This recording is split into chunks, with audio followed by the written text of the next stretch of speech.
رو با نرخ دسترس خرید کنید. این نبار خودم است، شوهرم تحفه کرده بود، بویش به من سخت پسند آمد. خواستم که برای شما پادپیچکان و دوستان عزیز توصیه دهم. این نبار نیز بهترین تحفه است. میگویند مهم تحفه نیست، مهم توجه است. شرط نیست که ما تحفه های قیمت گیریم و هدیه کنیم، مهم که توجه کنیم.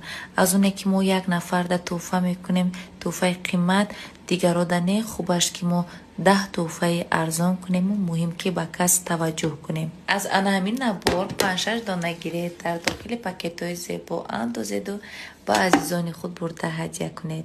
بهترین تحفه است. از قبول این تحفه البته که عزیزان شما شاد میگردند، از شادی آنها شما نیز شاد میشوید. هم به پیرهن هم به بویت عاشقم، هم به رو هم به مویت عاشقم حتی